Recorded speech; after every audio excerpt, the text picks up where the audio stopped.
ওয়ামতাজুল ইয়াউমা আইয়ুহাল মুজরিমুন,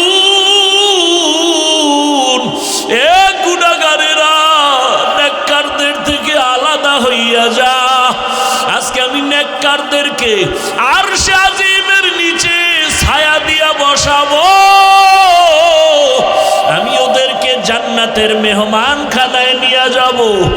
আর যারা গুনাহগার বেনামাজির দল, আমি আল্লাহ পাক তোদের বাম হাতে আমলনামা দিয়া জাহান্নামের দিকে পাঠাবো।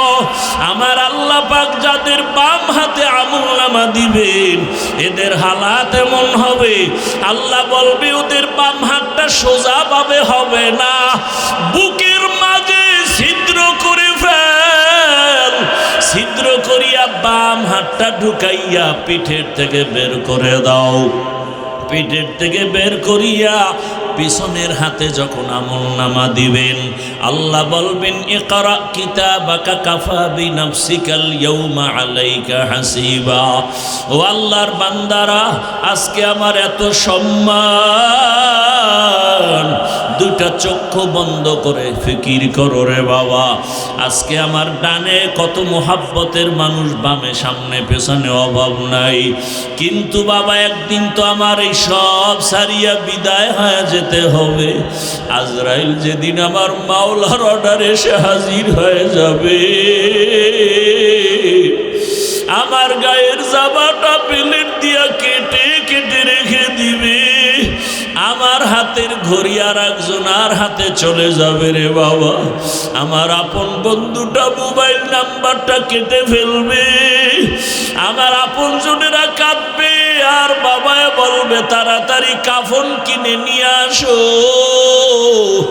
ইমাম সাহেবকে বলবে জানাজা না দিয়া যাইও না, আমার সন্তান দুনিয়াতে বাঁচিয়া নাই।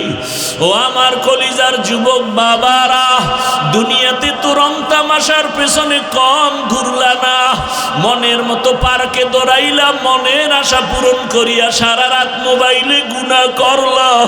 ওরে বাবা, তুমি সারাটা জীবন দাড়ি কাটলা, নামাজ ছাড়লা, একবারও চিন্তা করলা না কোন দিন আজরাইল এসে ধরিয়া বসে। ওরে আজরাইল এসে যদি হাজির হয়, মা কান্না করেও ধরে রাখতে পারবে না, বাবায়া ধরে রাখতে পারবে না। রুহুটা যখন নিয়ে যাবে, মাও কাঁদবে আমারে, আর মা বলে ডাক দেওয়ার কেউ নাই, বাবাও কাঁদবে আমাকে, বাবা বলে ডাক দেওয়ার কেউ নাই। ওরে কেউ কাঁদবে আর বলবে বাড়ির পেছনে তাড়াতাড়ি বাঁশবাগানে কবর খনন কর, কেউ বলবে তাড়াতাড়ি গরম পানি কর, মশারি টানা, জীবনের শেষ গোসল দেওয়া হবে। ওরে তোমার আমার লাশটা ঘর থেকে টেনে টেনে নামাইয়া গোসল দিয়া সাদা কাফনের প্যাকেট বানাইয়া যখন জানাজার খাটে উঠাবে, জানাজার ময়দানে নিবে, জানালা দিয়া মা কান্না করবে আর বলবে আমার বাবারে কই নাও, আমার বাবারে কোথায় নাও, একবারের মতো একটু চেহারাটা দেখাও। শেষবারে আমার বাবার চেহারাটা দেখি। ও যুবক বাবা, একবার মা দেখবে আর দেখা হবে নাই, শেষ। এবার জানাজা পড়াইয়া কবরের দিকে রওনা। কই মা, কই বাবা, কই বন্ধু, কই আমার আপনজন, কেউ নাই। ওই কবরে রাখিয়া পাড়াইয়া পাড়াইয়া মাটি দিয়া যখন সবাই বিদায় হবে, দুইজন ফেরেশতা প্রশ্ন করার জন্য কবরে চলে আসবে। আমার বান্দা যখন নামাজ না নিয়া গুনাহগার হইয়া কবরের বিছানায় যাবে, তখন বান্দা একটা জবাবও দিতে পারবে না। নবী বলেন তখন ওই গুনাহগার বেনামাজিরা ওরা শুধু আফসুস করবে আর বলবে হা হা লা আদরি, আফসুস আমি কিছুই জানি না, কিছুই জানি না। আমার মাওলা তখন রাগ হইয়া কুদরতের আওয়াজ দিয়া বলবে, কবরের ফেরেশতা, এই নাফরমানের দুনিয়াতে আমি কত আদর করেছি। আমার দেওয়া সূর্যের আলো, চাঁদের আলো, পানি বাতাস সব নিয়ামত দিলাম। আমার দেওয়া সব নিয়ামত খাইয়া নামাজ পড়ে নাই, রোজা রাখে নাই, তেলাওয়াত করে নাই, পর্দা করে নাই, আলেম ওলামার কথাও মানে নাই, বিরোধিতা করত। এখন আর ছাড় দেওয়া যাবে না, সুযোগ দেওয়া যাবে না। আল্লাহ বলবে, ফেরেশতা, কবরের সাথে জাহান্নামের সাথে রাস্তা করে দাও। জাহান্নামের আগুন কবরটা ভরিয়া যাবে। কবরের ভেতরে সাপ। আমার আল্লাহ কুদরতের আওয়াজ দিয়ে রাগ হয়ে বলবেন, কবরের মাটি, এই নাফরমানকে দুই দিক থেকে জোরে জোরে চাপ দাও। এত জোরে চাপ দিবে পাঁজরের হাড়গুলো চুরমার হয়ে যাবে। ওরে কবরের চিন্তায় রসুলের সাহাবী ওসমান রাদিয়াল্লাহু আনহু কান্না করলেন আজীবন। আবু বকরের কান্না, ওমরের কান্না, অথচ তাদের কত সুন্দর ইখলাস, তাকওয়া, আমল। আপনার আমার তাকওয়া নাই, ইখলাস নাই, আমল নাই, কান্না নাই। আল্লাহর আদালতে এই অবস্থায় গেলে কি উপায়? ও আমার যুবক বাবারা, বৃদ্ধ বাবাজিরা, পর্দার আড়ালের মা বোনেরা, এখনো সময় আছে। আমার মালিকের ডাক দাও, মন থেকে আমার মালিকের ডাকো আর বলো, হে মালিক, জীবনে তো কম দাড়ি কাটলাম না, নামাজ কম সারলাম না, বেপরদায় আড্ডা কম দিলাম না, সারা রাত মোবাইলে গুনাহ কম করলাম না। আজকে থেকে তওবা করলাম। আমার মতো কত জেনারেল লাইনের মানুষ চাকরি করে, ব্যবসা করে, নামাজ পড়ে, আমার কপাল কেন পুড়িয়া গেল? আজকে থেকে আর গুনাহ করব না। মা বাবার দোয়া নিয়া, শিক্ষকের দোয়া নিয়া, ওলামায়ে কেরামের দোয়া নিয়া, নবীর তরিকা মেনে, আদর্শ মেনে চলবো। ওলামায়ে কেরামের দোয়া নিয়া চলবো, পরামর্শ নিয়া চলবো। আর কোরআন হাদিস ইসলামের বিপক্ষে যাব না। ও আল্লাহর বান্দারা, তওবা করার মতো যদি করতে পারো, আল্লাহ পাক দয়ার দরজা খুলিয়া দিবেন। যদি তওবার নিয়ত অন্তরে থাকে, মুনাফিকি না থাকে, খাঁটি তওবার নিয়তে দুটো হাত আল্লাহকে দেখায় দাও। আয় আল্লাহ, আমাদের তওবা কবুল করে নেন, হাতগুলো কবুল করে নেন। তওবার উপরে মজবুত হইয়া চলার তৌফিক আমাদের দান করেন, আমিন। আলহামদুলিল্লাহি রাব্বিল আলামিন, ওয়াসসালাতু ওয়াসসালামু আলা সাইয়্যিদিল আমবিয়াই ওয়াল মুরসালিন ওয়া আলা আলিহি ওয়া আসহাবিহি আজমাইন। ইয়া আরহামার রাহিমিন, ইয়া আরহামার রাহিমিন, ইয়া আরহামার রাহিমিন।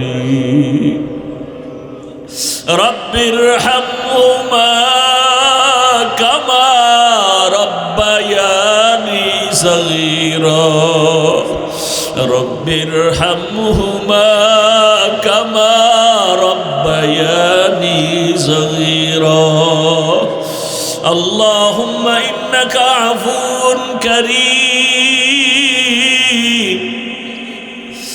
আল্লাহুম্মা ইন্নাকা আফুউন কারীম, তুহিব্বুল আফওয়া ফা'ফু আন্না। আল্লাহুম্মা ইন্না নাসআলুকা রিযাকা ওয়াল জান্নাহ ওয়া নাউযু বিকা মিন সাখাতিকা ওয়ান নার। আল্লাহুম্মা ইন্না নাউযু বিকা মিনাল বারাসি ওয়াল জুনুনি ওয়াল জুযামি ওয়া সাইয়্যিল আসকাম। আল্লাহুম্মা আরহামনি বিতারকিল মাআসি, আল্লাহুম্মা আরহামনি বিতারকিল মাআসি, আল্লাহুম্মা আরহামনি বিতারকিল মাআসি। আল্লাহুম্মা ইন্না নাসআলুকা ইলমান নাফিআ ওয়া রিজকান ওয়াসিআ ওয়া শিফাআন মিন কুল্লি দা। ও দয়ার মালিক, কুদরতের নজর দিয়া তাকায় দেখে এই গভীর রাত বাড়িওয়ালাদের সব দরজাগুলো বন্ধ, মায়ের রুমের দরজা, ভাইয়ের রুমের দরজা সবগুলো বন্ধ হয়ে গেছে। ও আল্লাহ, আপনার রহমতের দরজা খোলা, আমরা এই গভীর রাতে আপনার কুদরতের দরজায় হাজির। আয় আল্লাহ, নফসের ধোঁকায় গুনাহ করেছি, আমার মা বাবা আপনজনেরা কেউ জানে না আমি কত বড় গুনাহগার।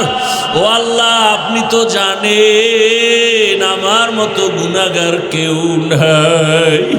এই চেয়ারে বসিয়া কথা বলার কোনো যোগ্যতা নাই, গুনার কারণে আমার হাত না পাক, আমার চোখ না পাক, আমার জিহ্বা না পাক, আমার অন্তর না পাক। ও আল্লাহ, এবার লজ্জিত হইয়া তওবার নিয়তে আসছি আপনার কুদরতের দরওয়াজায়। আর গুনাহ করব না রে আল্লাহ, আর নামাজ ছাড়ব না, বেপরদায় চলব না, আর দাড়ি কাটব না, মা বাবার সাথে বেয়াদবি করব না, আর ওস্তাদের সাথে বেয়াদবি করব না। ওলামায়ে কেরামের দোয়া পরামর্শ নিয়ে নবীর আদর্শ মেনে চলব। ও আল্লাহ, আমাদের গুনাহ মাফ করে দেন, তওবা কবুল করে নেন, তওবার উপরে মজবুত হয়ে চলার তৌফিক দান করেন। মরদুদ है पीछे हमें खबर नहीं लेकिन, मरदूद है पीछे हमें खबर नहीं लेकिन, एक वक्त में हालाक जो अमाल है सारा, एक वक्त में हालाक जो अमाल है सारा।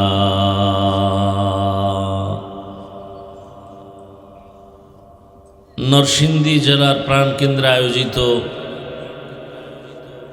দারুল উলুম দত্তপাড়া মাদ্রাসার আয়োজনে আজকের এই 2 দিনব্যাপী ইসলামী মহাসম্মেলনের সমাপনী দিন 10 ডিসেম্বর 2025। মহতি এ মাহফিলে উপস্থিত মোহতারাম সম্মানিত সভাপতি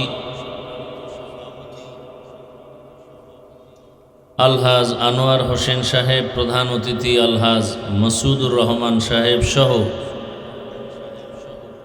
অন্যান্য অতিথিবৃন্দ, হযরত উলামায়ে কেরাম, যার আহ্বানে এখানে হাজির হয়েছি, নরসিংদীর কৃতি সন্তান, আলেম উলামাদের আস্থাভাজন ব্যক্তি, ঐতিহ্যবাহী দারুল উলুম দত্তপাড়া মাদ্রাসার স্বনামধন্য মোহতামিম হাফেজ মাওলানা শওকত হোসেন সরকার সাহেব, আগত এলাকার বিভিন্ন স্থান থেকে আল্লাহ পাকের আশিকিন, জাকিরিন, শাকিরিন, মুহিব্বিন, মুরব্বিয়ান এজাম, কলিজার টুকরা, সমবয়সী যুবক বন্ধুগণ, স্নেহের ছোট ভাই, পর্দার আড়ালে মা বোনেরা, আল্লাহ পাকের দরবারে শুকর যে আল্লাহ আমাদেরকে সুস্থ রেখেছেন, আলহামদুলিল্লাহ।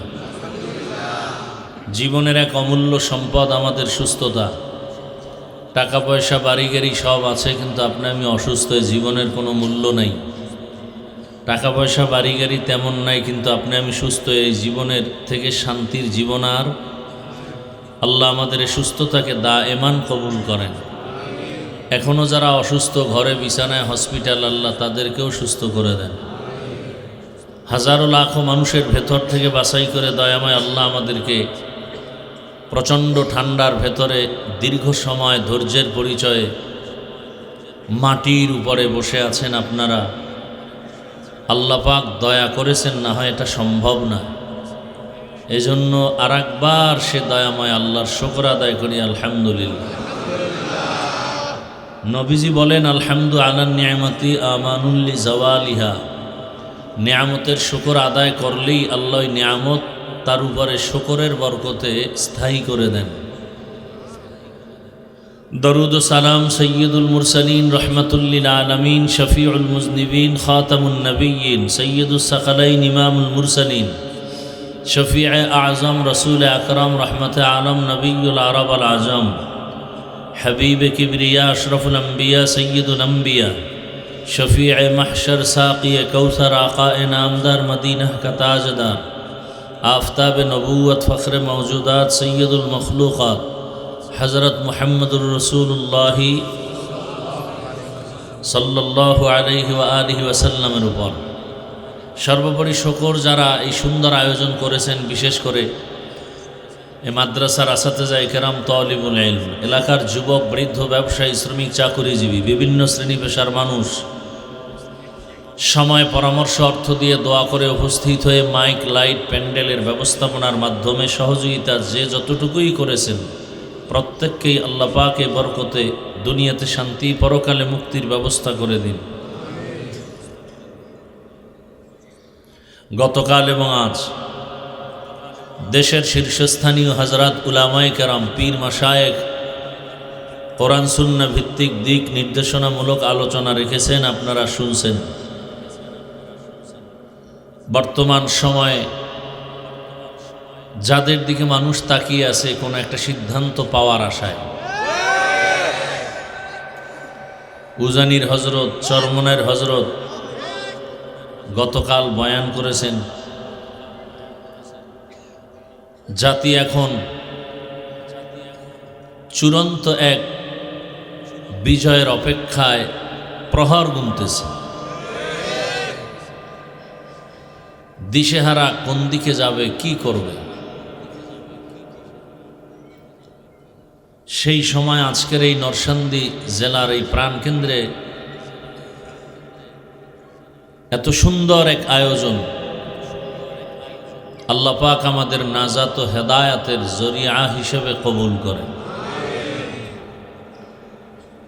আমি দোয়া নেওয়ার আশায় আপনাদের কাছে আসছি। দোয়া জীবনের সবথেকে বড় পুঁজি সফলতার জন্য। আর দোয়া হুয়াল ইবাদাহ, দোয়া একটা স্বতন্ত্র ইবাদত। আপনাদের সকলের যেই পরিমাণ একচ্ছত্রভাবে দোয়ার প্রয়োজন, আপনাদের সবার দোয়া আমার একার প্রয়োজন। বান্দার নিজ প্রচেষ্টায় যতটুকু অগ্রসর হতে না পারে, দোয়ার মাধ্যমে সীমাহীন জায়গা অতিক্রম করতে পারে, অসম্ভবকে সম্ভব করতে পারে দোয়া। এ মজলিসে অবশ্যই আল্লাহর কিছু প্রিয় বান্দা আছেন যারা কিছু চাইলে আল্লাহ ফিরাই দিবেন না। লাউ আকসামা আলাল্লাহ লা আবাররা। আল্লাহর কিছু প্রিয় বান্দা আছেন এমন যে আল্লাহর কাছে যদি খুব কঠিনভাবে চায় আল্লাহ তাকে দিয়ে দেন, আর আল্লাহর কাছে চাইলে আল্লাহ দিবেন না তো কাকে দিবেন? আল্লাহর কাছে প্রিয় তো মানুষ, আল্লাহর কাছে আর কোনো প্রাণী প্রিয় নাই। আবার এই মানুষের মধ্যে যারা আল্লাহর গোলামি করে এরাই তো সব থেকে দামি, সব থেকে প্রিয়। এজন্যই তো রহমতের নবী কার কাছে চাইতেন? নবী বলেন, ইজা সাআলতা ফাসআলিল্লাহ ওয়া ইজা ইসতাআনতা ফাসতাইন বিল্লাহ। চাও তো আল্লাহর কাছে চাও, প্রশ্ন করো তো আল্লাহকে করো। দুনিয়াওয়ালার কাছে চাইলে পাওয়া যাবে না, কারণ সব অভাবী, ফকির। আল্লাহ তো ফকির না, চূড়ান্ত ধনী। বলে কেমন ধনী? বলে প্রশংসিত ধনী। আমরা আল্লাহর কাছে হেদায়াত চাই। আল্লাহ আমাদের সব ভাইকে হেদায়াতের দৌলত দান করেন। পাশাপাশি কিছু আলোচনা রাখার জন্য রাতের গভীর, এখন বিদায়ের সময়, বাড়িতে যাবে সবাই, আর সেই সময় মাত্র শুরু।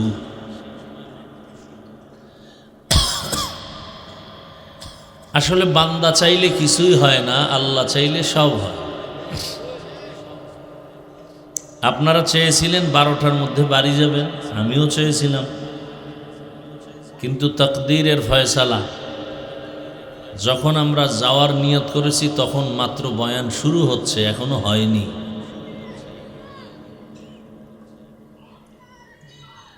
তবে বয়ানটা হওয়া, ওয়াজ যে হয় ওয়াজ, আমি শুরু করার আগে ভূমিকায় আর 2 মিনিট কথা বলবো প্যান্ডেলকে ঠিক রাখার জন্য।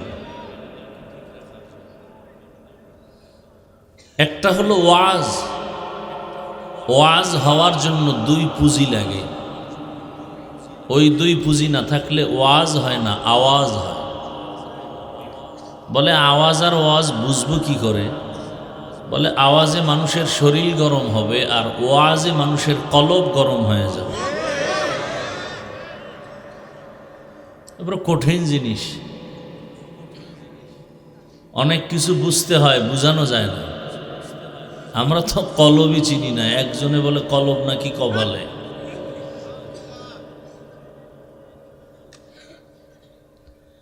तो दिल में तू आता है समझ में नहीं आता,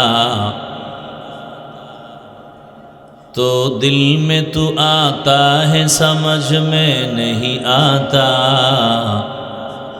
बस जान लिया मैं तेरे पहचानो यही है, बस जान लिया मैं तेरे पहचानो यही है। আমিও অনেক অসুস্থ, মনে চায় বয়ান করতে কিন্তু শরীর দিতেছে না। পাওয়ারি ঔষধ খেয়ে আসলাম, 1 সপ্তাহ বিছানায় ছিলাম, একটা প্রোগ্রামেও যেতে পারি নাই। অনেকে জানেন, আপনাদের দোয়া আবার আল্লাহ সুস্থ করে, পরিপূর্ণ না, খুবই অসুস্থ, যেটা বলাটাকে নিজের কাছে খুব ভয় লাগে। কারণ অনেকে স্টেজে উঠে অসুস্থতা প্রকাশ করাটা অনেক সময় অহংকারী মনে হয়। আসলেই অসুস্থ, আমার খুব কষ্ট হইতেছে কথা বলতে। তারপরও আশা করি আপনারা দোয়া করলে কিছু বলার সুযোগ কে দিবেন? আল্লাহ দিবেন। তো ওয়াজ হওয়ার জন্য কয় পুঁজি লাগবে ভাই? 2 পুঁজি। ডাইরেক্ট আল্লাহর রহমত, আর দ্বিতীয় হলো উপস্থিত শ্রোতাদের কলিজা ভাঙ্গা মুহাব্বত। আর ওয়াজ যখন শুরু হবে তখন কলব গরম হবে, আর কলব ওয়ালারা স্থির থাকবে না, অস্থির হয়ে যাবে। কি হয়ে যাবে? দলিল, ইন্নামাল মুমিনুনা আল্লাযীনা ইযা যুকিরাল্লাহু ওয়াজিলাত কুলুবুহুম ওয়া ইযা তুলিয়াত আলাইহিম আয়াতুহু যাদাতুহুম ঈমানা, যাদাতহুম ঈমানা ওয়া আলা রাব্বিহিম ইয়াতাওয়াক্কালুন।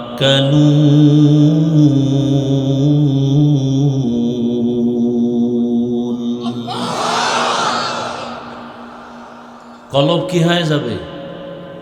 গরম হবে। গরম হলে স্থির না অস্থির? ভূমিকম্প হয়েছে গোরাশাল, আমার বিল্ডিং কাঁপে কেন নারায়ণগঞ্জ?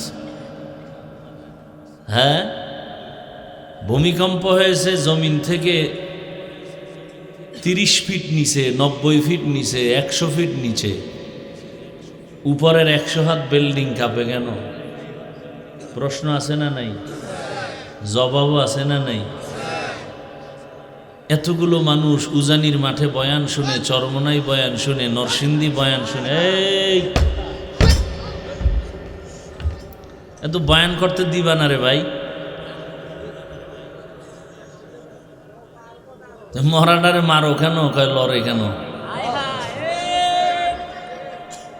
বয়ান করতে দিবা না যে কাহিনী শুরু করছে। নিজেকে কন্ট্রোল করা অনেক দাম। আওয়াজ না দিয়া দিল থেকে কান্না করা, এটা হলো বড় দামি। দিল থেকে কান্না, চোখে পানি।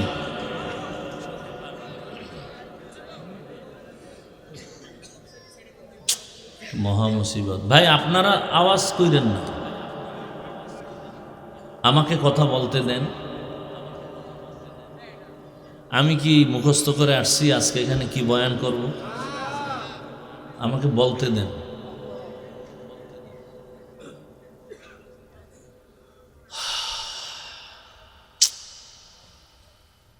কন্ট্রোল করার চেষ্টা করি।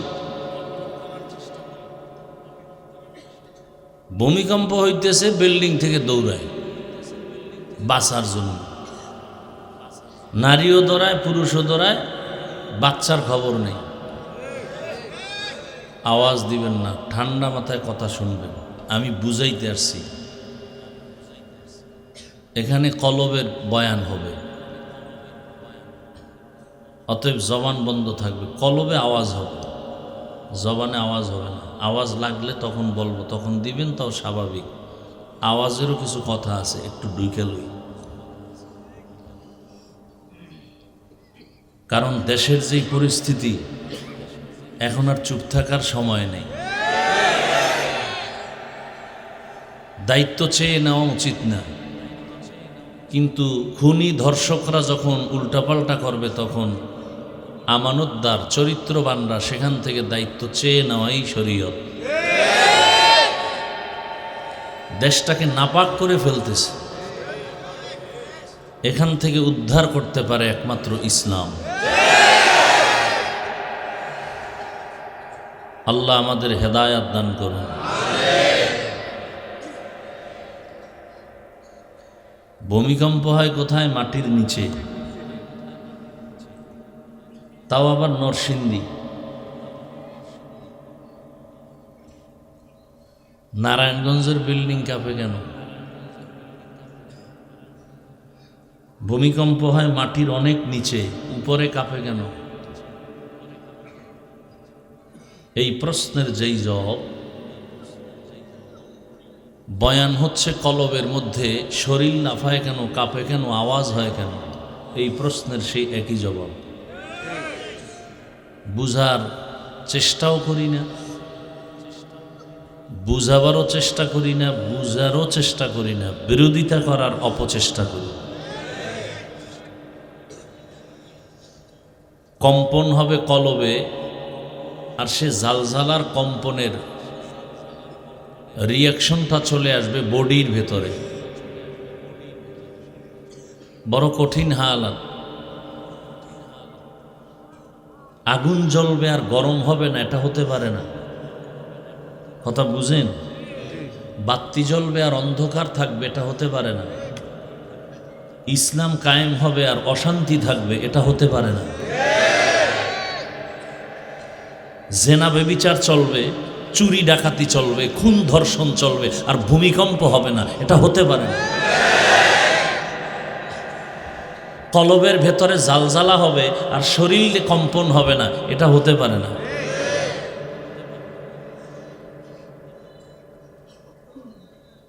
আল্লাহ বুঝার তৌফিক দান করেন। সব বয়ানের মূল কথা বুঝ ঠিক করা। বয়ান আপনারা সবাই জানেন, শুধু বুঝ ঠিক নেই। বুঝ ঠিক থাকলে, আমি টুপি পরছি, আপনি যে আল্লাহর গোলাম, আমি সে আল্লাহর গোলাম, আপনি যে নবীর উম্মত, আমি সে নবীর উম্মত, আপনি যে কোরআন মানেন, সে কোরআন আমি মানি, আপনার কালেমা আমার কালেমা, আপনার ধর্ম আমার ধর্ম, সব এক, কাবা এক, দুনিয়াতে আসছি সিস্টেম এক, বিদায়বেলা কাফনের সংখ্যা এক, কালার এক, কবরের সাইজ এক, প্রশ্ন এক। তাহলে আমি টুপি পরছি, আপনাকে টুপি পরেন না কেন? আপনাকে টুপির জন্য আলাদা বয়ান দিতে হবে কেন?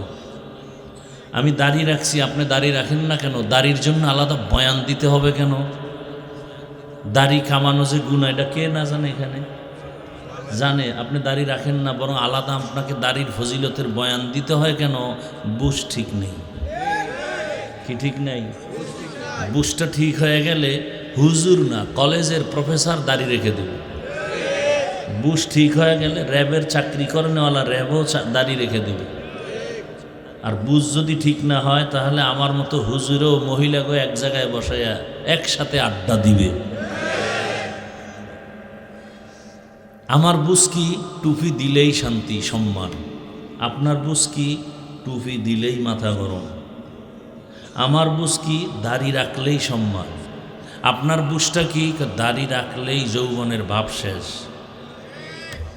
অথচ দাড়ি কাটলে, এই মোবাইলে আকাম করো, ভালো করার কিছু কাজ আছে না? এই দাড়ি কাটলে শরীরের কি কি ক্ষতি হয়, চিকিৎসা বিজ্ঞানীরা কি বলছে, এটা তো মানবা। হুজুর গোটা না মানলেও তুমগো জাহান নামে যাওয়া লাগবে না। জান্নাত রিজার্ভ হয়ে যাবে। কিন্তু চিকিৎসা বিজ্ঞানী যারা, এদের কথা তো তুমি অমান্য করলে তুমি মানুষ থাকবা না। চিকিৎসা বিজ্ঞানীরা কি বলে, রিসার্চ করছে দাড়ি কাটলে কি হয়, পরকালের ভিডা তো ভিন্ন। নগদ শাস্তি কি, চোখের পাওয়ার কমে যাবে। নগদ শাস্তি কি, যৌবন দৌড় দিবে। দাড়ি কামানো বাড়ছে, যৌবনও দৌড় দিছে। হার্বাল কোম্পানি ওপেন চ্যালেঞ্জও দেওয়া শুরু করছে। এগুলো কি মাঠে বলার কথা? লজ্জা ফেলায় বলতেছি এই বেহায়া মানুষগুলোকে বুঝাবার জন্য। এরপরও তো লজ্জা হয় না। আল্লাহ হেদায়াত দান করুন। আরো বলবো, এটি সাইরে দিছে। দাড়ি কামানো যেই গুনাহ, দাড়ি ছোট করে রাখা একই গুনাহ। আরো মারাত্মক অপরাধ হলো একজনারও মোনাজাত কখনোই কবুল হবে না, কবুল হবে না, কোনো মোনাজাত কবুল হবে না যতদিন পর্যন্ত দাড়ি রাখার জন্য নিয়ত না করবে। আরো বলবো, যারা দাড়ি কাটে আর ছাটে দোনো দলের 24 ঘন্টার সেকেন্ডে সেকেন্ডে সেকেন্ডে সেকেন্ডে সেকেন্ডে সেকেন্ডে অল টাইম কবিরা গুনাহ, কবিরা গুনাহ, কবিরা গুনাহ। ও ঘুমায় থাকলেও গুনাহ লেখা বন্ধ নেই। বলার দরকার মনে করি না। আল্লাহ যদি বুঝ দেয় তো এক কথায় বুঝ, আর যদি না দেয় তো আমি হাফিজুর রহমান কেন আর মক্কা মদিনার ইমাম কেন? রসুল বুঝাইলেও ওর কপাল খুলবে না। এবার বুঝেন কত বড় নিকৃষ্ট কপাল পোড়া যে রসুলের বয়ানেও হেদায়াতের দরজা খুলে না। এমন কোন নিকৃষ্ট বেঈমানের কথা আপনাদের জানা আছে? যেই রসুলকে দেখলেই পেটের ক্ষুধা থাকে না, যেই রসুলকে মোহাব্বতের নজরে দেখলে জাহান্নামের আগুন হারাম, সেই রসুলকে 13 বছর দেখলো, বয়ান শুনলো, এক দস্তারখানে খাইলো, কালেমা পড়ল না। এরকম কপালওয়ালার নাম জানেন কি নাম? আবু জাহাল। আবু জাহাল, জাহলুন। আবার অন্যদিকে 27 বছরের যুবক তরবারি নিয়ে দৌড়ায়, রসুলকে জবাই করবে। কয় বছরের যুবক? নবীজির দেখা মাত্র তরবারি ফালায়, বলেন নবী মাফ চাই, কালেমা পড়ায় না। এই কপালওয়ালাকে বলেন, এর নাম কপাল। কপাল যদি পুড়িয়ে যায় তো আমার বয়ান কেন, রসুলের বয়ানও কপাল খুলবে। মাইয়াহদিল্লাহু ফাহুয়াল মুহতাদ ওয়া মান ইউদ্লিল ফালান তাজিদ লাহু ওয়ালিয়াম মুরশিদা। আল্লাহ যাকে হেদায়েত দিবেন সে পেয়ে যাবে। যার কপাল খারাপ আল্লাহ তাকে হেদায়েত দিবেন না, সে হেদায়েত পাবে পরের কথা। হেদায়েত পাওয়ার কোনো মুর্শিদও পাবে না, পথ প্রদর্শক পাবে না। কপাল বড় কঠিন জিনিস। আল্লাহ আমাদেরকে ওমরওয়ালা কপাল দান করেন, নাকি আবু জাহালওয়ালা? ওমরওয়ালা কপাল যাদের, এরা মোনাজাত দিয়া যাবে আর কানবে, আল্লাহ গুনাহ তো কম করি নাই, মাফ করে দাও। কান্নাকাটি করে যাবে, ফজরে মসজিদে হাজির। আর আবু জাহালওয়ালা কপাল যদি দুই একটা পইরা যায় মাঠে, এরা মোনাজাতের আগে আগে যাবে, গিয়ে একটা বেলুন কিনবে, বেলুন, প্লাস্টিকের বেলুন আর একটা প্লাস্টিকের মাছ, এটারে কাঁধে ঝুলায় বাড়ি যাবে। বউ কইব কি পাইছো? আছে কইছে মোনাজাতে বেলুন কবুল হয়ে গেছে। এরম আশেক নাই? আল্লাহ হেদায়াত দান করেন।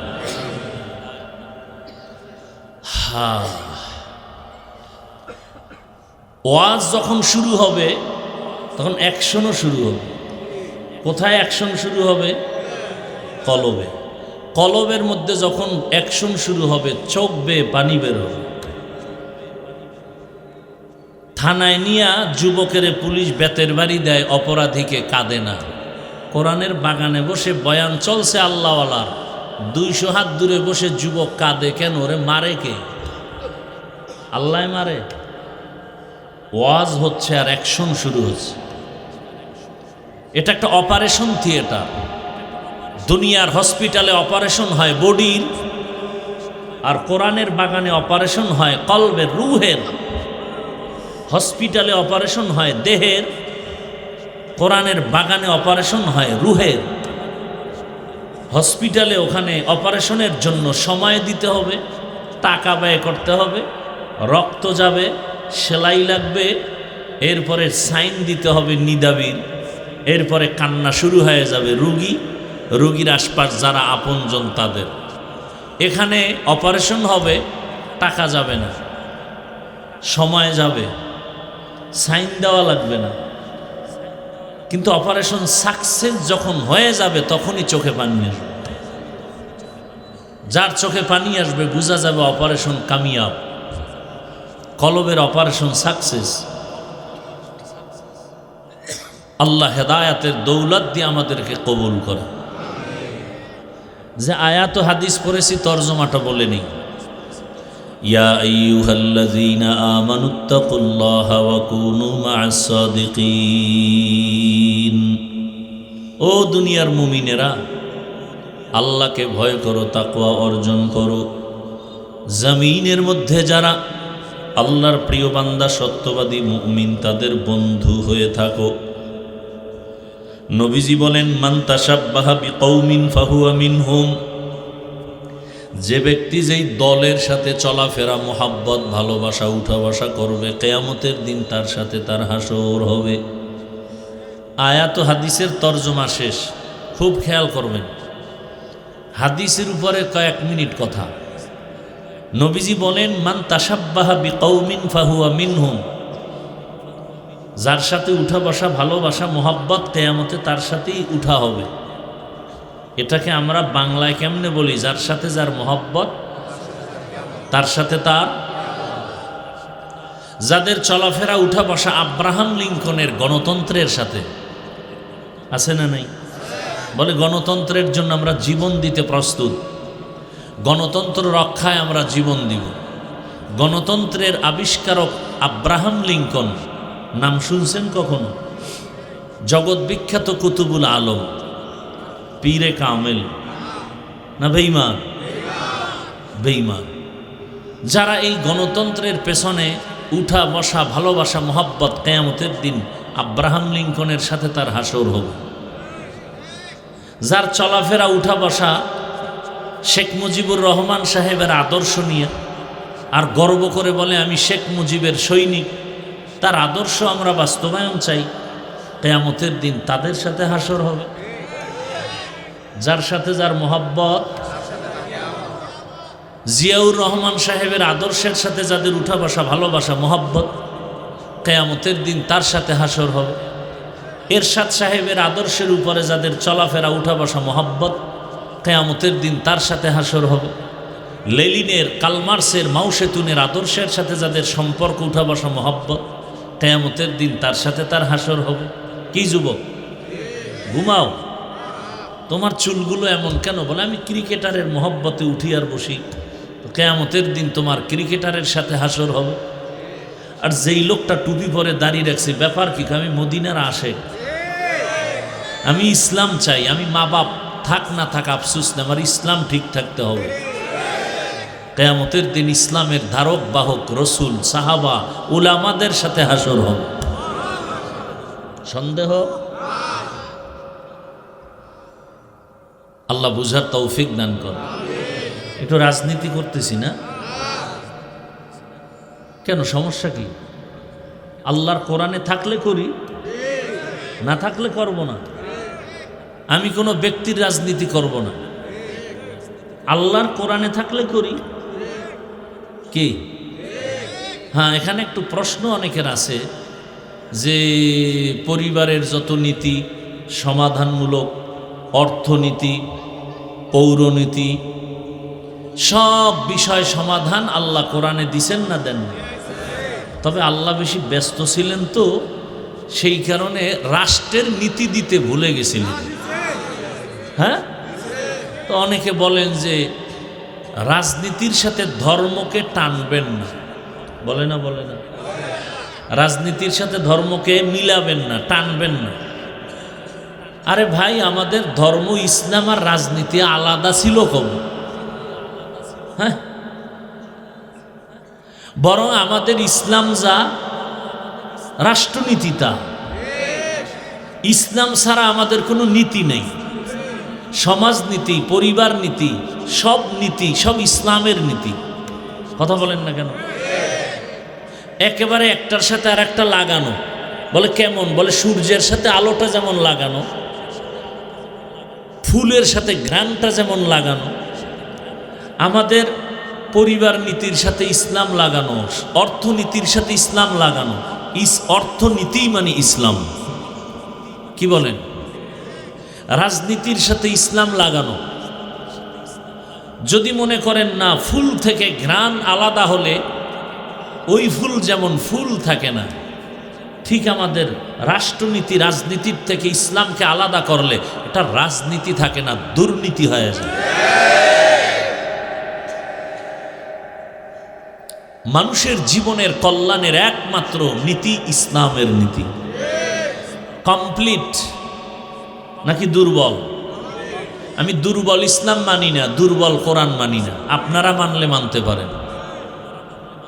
আমি এমন কোরআন মানি, এমন ইসলাম মানি যেটা পারফেক্ট এবং পাওয়ারফুল, যেটা আসা মাত্র পরিবারে শান্তি, ব্যক্তিতে শান্তি, সমাজে শান্তি, ব্যবসায় শান্তি, অর্থনীতিতে শান্তি। এক কথায় শান্তির একমাত্র ঠিকানার নাম ইসলাম। মানেন আর না মানেন, তবে লিখে রাখেন, যতদিন পর্যন্ত জমিনে ইসলাম কায়েম হবে না ততদিন পর্যন্ত জমিনে চাপাবাজের আওয়াজ হবে, শান্তি কপালে আসবে না। সম্ভব না, কোনোভাবেই সম্ভব না। ইসলাম মানতে সমস্যাটা কি আপনাদের বলেন? নামাজের ইমামতি মানছেন না আলেমরে? কি ইমানের পরেই নামাজ? একজন আলেমের পিছনে নামাজ পড়তে বাধা? বিবাহের সময় ইমাম মানছেন কারে? আলেম। বাধা? সেখানে বাধা নাই। সংসদে আলেম গেলে বাধা কেন? রাষ্ট্রের ইমাম মানতে আলেমকে ইমাম মানতে বাধা কেন? হ্যাঁ, আলেমরা পারবে না কিছু না? আপনারা কি পারছেন? আপনারা কি পারছেন? বাবার সামনে মেয়েকে উলঙ্গ করে ধর্ষণ করতে পেরেছেন। স্বামীর সামনে তার স্ত্রীকে উলঙ্গ করে ধর্ষণ করতে পেরেছেন। আপনারা কি পেরেছেন? ব্যবসায়ীর দোকানে লুটপাট করতে পেরেছেন।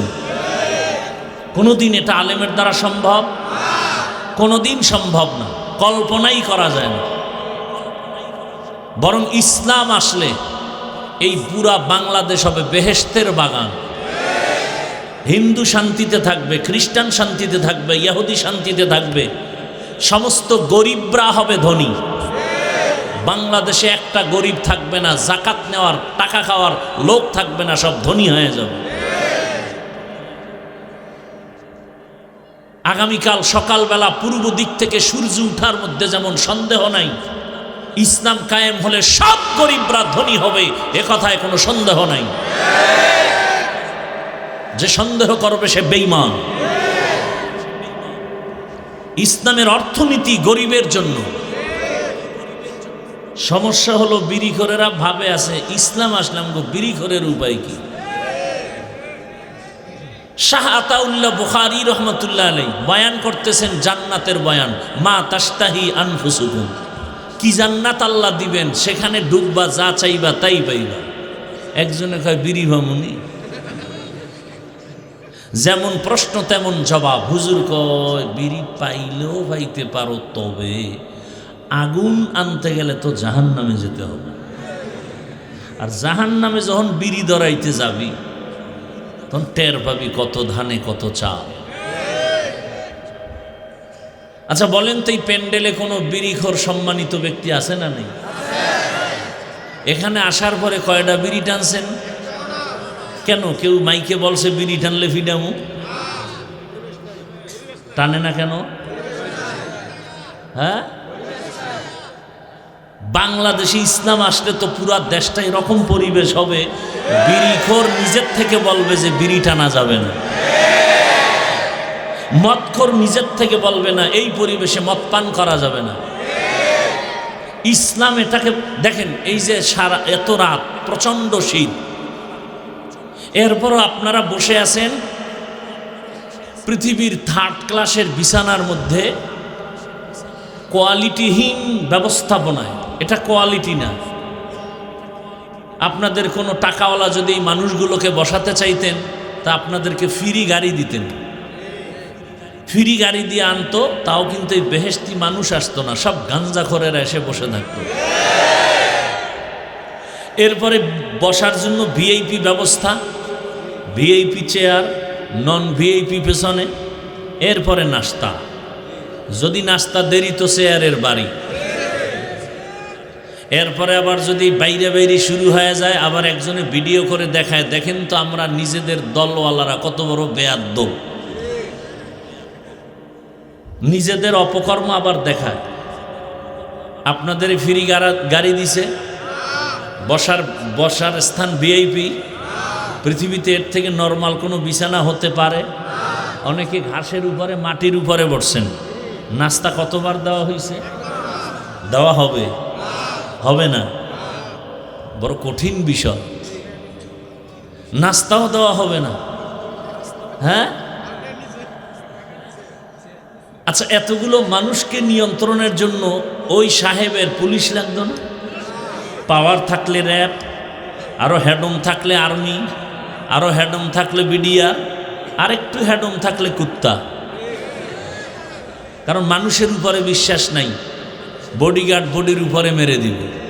কুকুর বেঈমানি করবে না, নিরাপত্তার জন্য কুকুর বেঈমানি করে নাই, আজও পর্যন্ত শুনি নাই।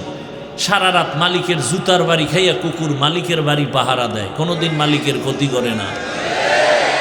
আর মানুষেরটা খাইয়া বডিগার্ড বডির উপরে ছুরি মারে। এখানে এতগুলো মানুষকে নিয়ন্ত্রণের জন্য কোনো প্রশাসন, পুলিশ, কোনো আওয়াজ নাই, চুপচাপ সবাই অধীর আগ্রহে বসে আছে। কই গেছে ঘুম, কই খানা, কোনো পেরেশানি নাই, কষ্ট নাই, ঠান্ডার ভেতরে চুপচাপ বসে আছে। চুপচাপ এটা কেমনে সম্ভব? নগদ প্রমাণ, ইসলাম মানলেই সম্ভব। এটা ইসলাম পারবে, কসম আল্লাহর, আর কেউ পারবে না। কে পারবে? ইসলাম। ইসলাম দেখায় দিছে, এর নাম শান্তি। এটা ইসলাম পারে। কে বড়, কে ছোট, কে ধনী, কে গরিব, সব একাকার হয়ে বসে আছে। মানুষ পাগল হয়ে যায় না খাইয়া, খাওয়ার জন্য এত পাগল। মসজিদে গিয়েও খানা, হাটে আর চাটে। আর এখানে কোনো পেরেশানি নেই, ঠান্ডা প্রচণ্ড, শিশিরের পানি ঝরছে, বসার বিছানা চরম থার্ড ক্লাসের বিছানা। পৃথিবীর কোনো অনুষ্ঠানে এই বিছানা দিলে জুতা ছাড়া উপায় নেই। এটা কিভাবে সম্ভব? কিভাবে সম্ভব? এর নাম ইসলাম। এর নাম কি? ইসলাম কি বলে? দুজন এক জায়গায় হলে কি দাও? কি দাও? সালাম মানে কি? এই শান্তি শুরু, শান্তি। ইসলাম বলে বড়রা ছোটদেরকে মায়ার নজরে দেখো, ছোটরা বড়দেরকে সম্মানের নজরে দেখো। মাল্লাম ইয়ারহাম সগীরানা ওয়ালাম ইউআক্কির কাবীরানা ফালাইসা মিন্না। আল্লাহর জাতের কসম, দুনিয়ার সব বড়রা ছোটদেরকে যদি মায়ার নজরে দেখেন, কোনোদিন বড়রা ছোটদের উপরে জুলুম করবে না। সব ছোটরা বড়দেরকে সম্মানের নজরে যদি দেখেন, কোনোদিন ছোটরা বড়দের সাথে বেয়াদবি করবে না। এটা ইসলাম পারে, আর কেউ পারে না। ইসলাম বলে কর্মচারী কাজ করবে, তাড়াতাড়ি ঘাম ঝরার আগে বেতন দাও।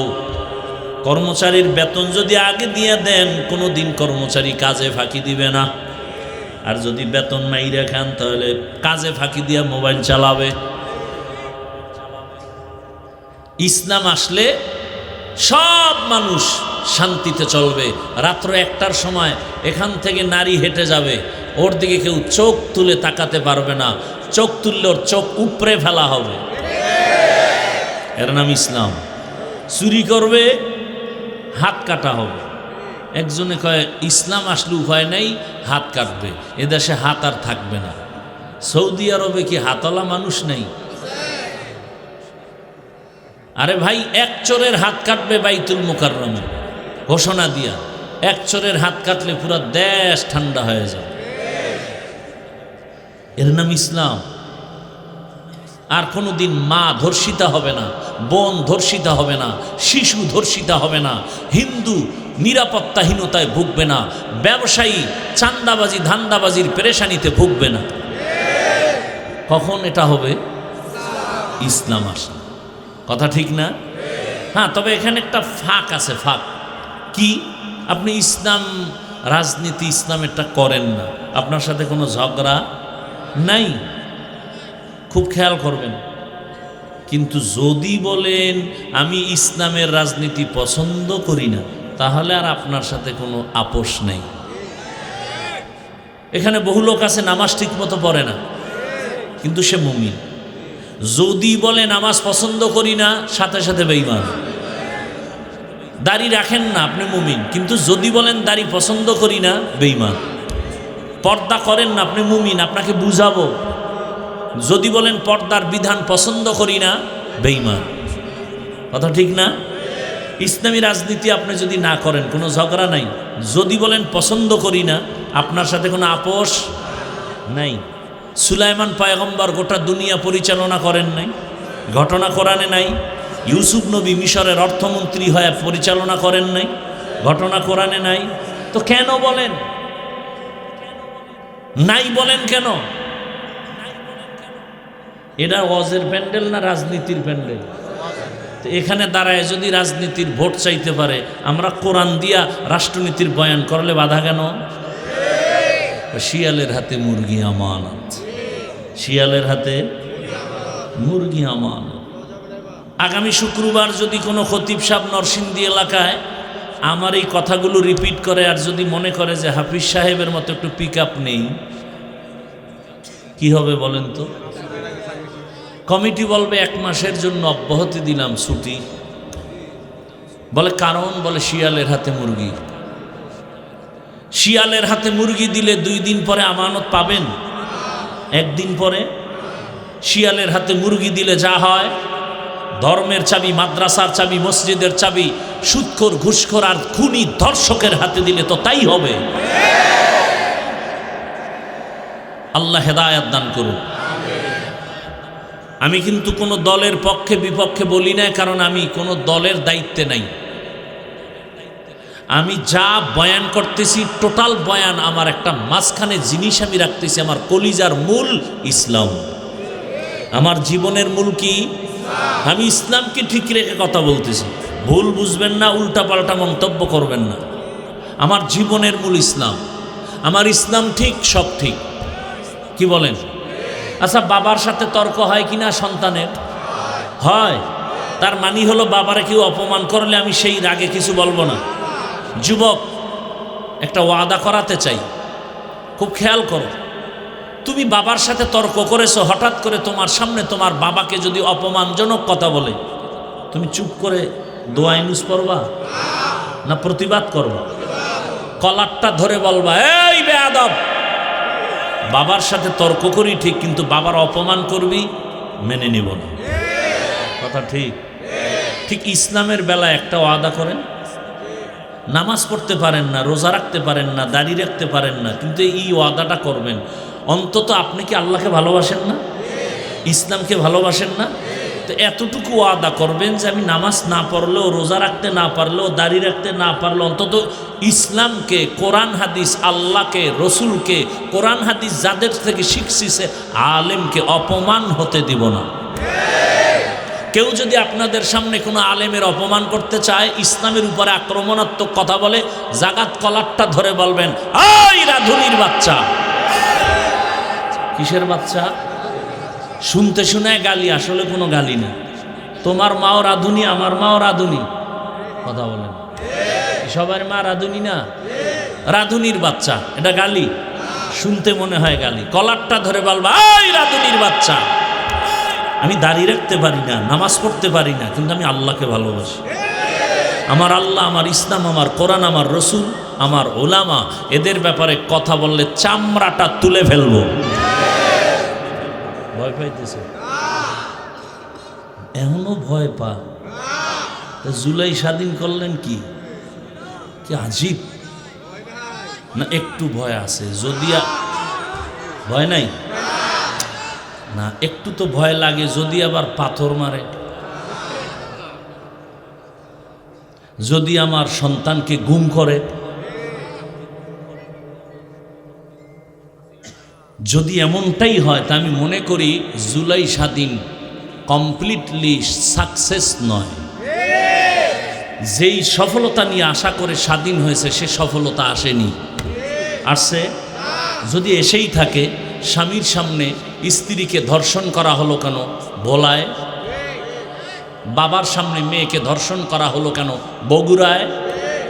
বোঝা গেল স্বাধীন কামিয়াব হয়নি। নতুন করে প্রস্তুতি নাও, আর একটা স্বাধীন করতে হবে, চূড়ান্ত সফলতার স্বাধীন। যেই স্বাধীন হলে মা নিরাপদে থাকবে, বোন নিরাপদে থাকবে, স্কুল নিরাপদ, কলেজ নিরাপদ, হিন্দু নিরাপদ, খ্রিস্টান নিরাপদ, ব্যবসায়ী নিরাপদ, চাকরিজীবী নিরাপদ, আলেম নিরাপদ, ছাত্র নিরাপদ।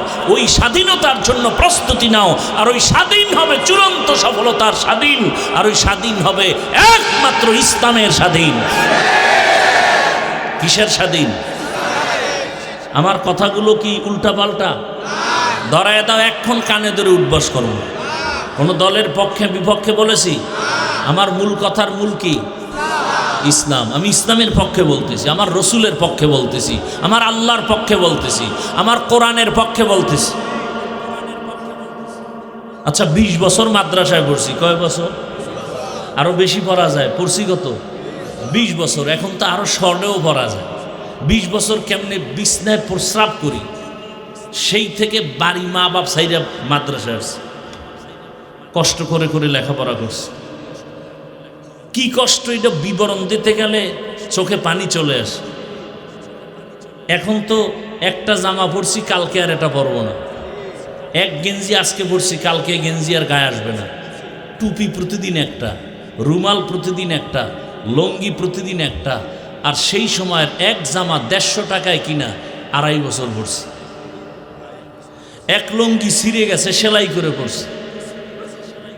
ভাত খাইছি বোর্ডিংয়ে, 2 বার ভাত দিত, আদা বাটি, সকাল 10টায় আর আসরের পরে। তরকারি কি? পাতলা ডাইল। আর তরকারি সাথে কি? আমার মা বাড়িতে গেছি 4 মাস আগে, তখন প্লাস্টিকের ডিব্বায় পোড়ামরিচ গুঁড়া করে দিছে। আর আব্বাজান আধা কেজি আলু কিনার টাকা দিছে। সে আধা কেজি আলু কিনা ভাতের মধ্যে সিদ্ধ দিতাম, কেটে কেটে নাম লেখে কলম দিয়া।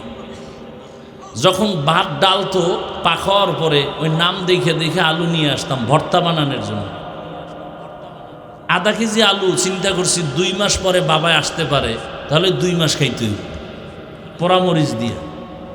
আর আধা বাটি ভাত, এটারে ভাগ করে 4 বার খাইছি। আর এই কষ্টের জীবনটায় কি করছি?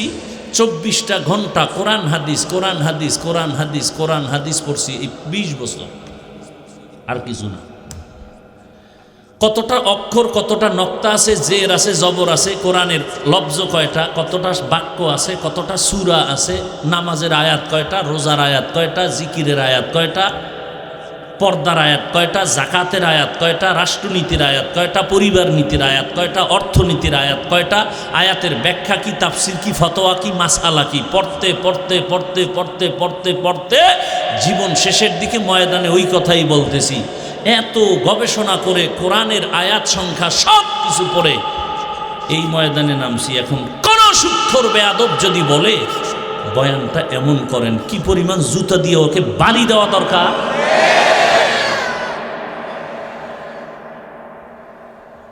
আল্লাহ হেদায়াত দান করে। তা আলেমকে যখন স্টেজে উল্টাপাল্টা করে, আপনারা মোয়া চা বানার মজা নেন। সব ময়দানের মানুষ যদি দাঁড়ায় বলতো, এই বেয়াদব, আল্লাহকে চিনছি, কালেমা শিখছি, নামাজ শিখছি, আলেম থেকে অপমান করলি কেন? বিচার না হওয়া পর্যন্ত তোকে এখান থেকে বিদায় করা যাবে না। এক বেয়াদবকে সোজা করতা, টোটাল দেশ সোজা হয়ে যেত। ভয় পাইতেছেন? ভয়কে জয় করতে হবে ইসলাম দিয়ে। ভয়কে জয় করতে হবে ইসলাম দিয়ে। আল্লাহ বুঝার তৌফিক দান করেন। লঙ্গির ভিতরে গোবর লাগছে, গোবর পাক না নাপাক? এই নাপাক দূর করতে কি লাগবে? পানি। অচেনা পথে ঘুরতে ঘুরতে আধা ঘন্টা পানি নেই, গাছের নিচে বয়ে জিমাইতেছে, হারে পানি পাই না, উপায় কি? একজনে কয় তুমি পাগল হয়ে গেছো, এত মেহনত করো, তোমার নিজের কাছেই তো স্পেশাল পানি আছে না নাই? কি পানি? প্রস্রাব। কয় ভাই বুদ্ধিটা তুই আধা ঘন্টা আগে আসিলি তুই, এই বুদ্ধি সেই সময় দিলে আমার এত ঘাম ছুটানোর দরকার হতো না। উনি প্রস্রাব দিয়ে গোবর ধুইয়া ফেলছে। বলেন তো কত পাক হয়েছে? হয়েছে পাক না নাপাক আরো ছড়ায় গেছে?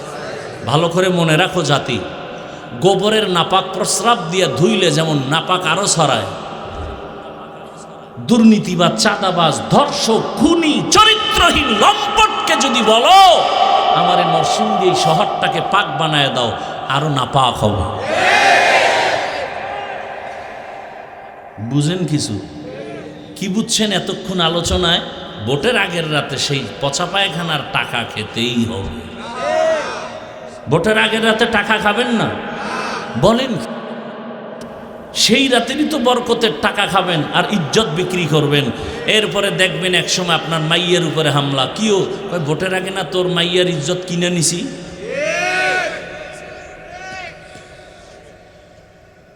রাগ করতেছেন?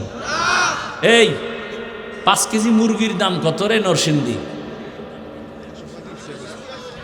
500। একটা খাসির দাম কত? মোটামুটি ভালো খাসি। একটা গরুর দাম কত? কথা বলে না। আর একটা গরু 1 লাখ। উটের দাম আরো বেশি। আচ্ছা, আপনার তো আশরাফুল মখলুক, হ্যাঁ? আপনার দাম কি গরুর মতো, ছাগলের মতো, মুরগির মতো? তা আপনি 500 টাকায় বিক্রি হলেন কেন ভোটের আগের রাতে? ওই নিমক হারাম জাতি, টাকায় তো গরু বিক্রি হয়, পশু বিক্রি হয়, আশরাফুল মখলুক তো বিক্রি হতে পারে না। এরপরও যারা বেলাজা, বেহায়া, না আমার বিক্রি হতেই হবে, অন্তত আশরাফুল মখলুক হিসাবে গরু আর ছাগলের দামে বিক্রি হয় না। যদি হতেই চাও তাহলে বলো আমারে কিনতে হলে 1 কোটি লাগবে। বিক্রি হতে হলে আমি আশরাফুল মখলুক হিসাবেই বিক্রি হই, কয় কোটি লাগবে? ছাগলের দামে বিক্রি হও, পশুর পৃষ্ঠ কখনো বিক্রি হতে পারে না। টাকায় বিক্রি হয় পশু। এত নির্লজ্জ কেন? এত নির্লজ্জ কেন? আল্লাহ হেদায়েত দান করুন। খুব রাগ আছে অন্তরে, খুব রাগ। আল্লাহ সবাইকে মাফ করে দিন।